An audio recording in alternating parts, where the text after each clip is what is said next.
Hi friends, welcome to one more mini vlog. నేను మీ లావణ్య. ఈరోజు morning బ్రేక్ఫాస్ట్లోకి oats అయితే చేస్తున్నాను అనమాట. ఇంక ఈరోజు జామకాయ కూడా ఉంది, అది కూడా కట్ చేశాను.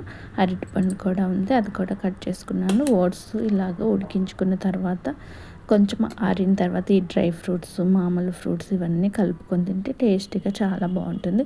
ఆల్రెడీ హెల్తీ ఓట్స్ రెసిపీ అని చూపించాను కదా, అందుకని మొత్తం అయితే చూపించట్లేదు, జస్ట్ ఇలా కొంచెం అయితే చూపిస్తున్నాను అనమాట. చూడండి, చాలా హెల్తీ అంటే హెల్తీ అనమాట. ఈరోజు కర్రీ వచ్చేసి టమాటా ములక్కాయ దోసకాయ చేస్తున్నాను.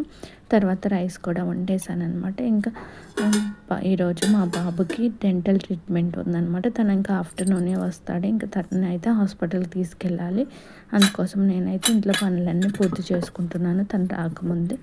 ఇంకా వంట అంతా అయిపోయిన తర్వాత స్నానం చేసిన తర్వాత ఇలాగ పూజ సామాన్లు అయితే అన్నీ కడిగి ఆరబెట్టుకుంటున్నాను. ఎందుకంటే నెక్స్ట్ డే మార్నింగ్ పూజ చేసుకోవడానికి కావాలని. 12:30కి అయితే మా బాబు వచ్చాడు. తనకైతే అన్నం తినిపించేసి ఇంకా తర్వాత నేను కూడా తిన్నాను. తర్వాత ఇంకా 1:30కి డెంటల్ ట్రీట్మెంట్ ఉంటే తీసుకెళ్తున్నాను. తనకి ఏంటంటే 2 పళ్ళు బాగా పుచ్చిపోయాయి, రూట్ కెనాల్ చేసి క్యాప్ వేయాలన్నారు. ఒక పంటికైతే క్యాప్ వేశారు, రెండవ పంటికైతే కొంచెం ఇన్ఫెక్షన్ ఎక్కువ ఉంది, క్లీన్ చేయాలన్నారు. అంటే 2 టైమ్స్ అలా క్లీన్ చేసిన తర్వాత ఇన్ఫెక్షన్ పోయిన తర్వాత క్యాప్ పెడతారంట. అందుకని ఈరోజు ఫస్ట్ వెళ్తున్నాము సెకండ్ పన్ను కోసము. ఇంకా నేనైతే వెయిట్ చేస్తూ ఉన్నాను, లోపలైతే క్లీన్ చేస్తూ ఉన్నారు. తర్వాత ఇంకా తను వచ్చిన తర్వాత అయితే ఇంటికి వెళ్ళిపోయాం. చూపిస్తున్నాడు అనమాట ఎక్కడ ఎలా చేశారని. లోపల డ్రిల్లింగ్ అట్లా చేశారని చెప్తున్నాడు. కొంచెం దవడ కూడా వాచింది, ఎందుకంటే పన్ను కదులుతూ ఉంటుంది కదా. ఒక పంటికైతే వేయించామన్నమాట క్యాప్, ఇంకా రెండో పంటికైతే టైం పడుతుంది అన్నారు. ఇంకా సాయంత్రం ఏమో ఇంక ఇడ్లీ పిండి అయితే వేసి పెడుతున్నాను. నెక్స్ట్ డే కోసం అయితే ఇంకా మా బాబు ఇంకా పన్ను నొప్పిగా ఉంది కదా, ట్యూషన్కి వెళ్ళను అన్నాడు. అందుకని అయితే ఇంకా ట్యూషన్కి పంపించట్లేదు అనమాట. ఇంకా పాప కూడా వెళ్ళను అని చెప్పింది. సర్లే ఇంక ఇద్దరు ఉంటారులే అని ఉంచాను. ఇంకా వాళ్ళకైతే పాలు కల్పించాను.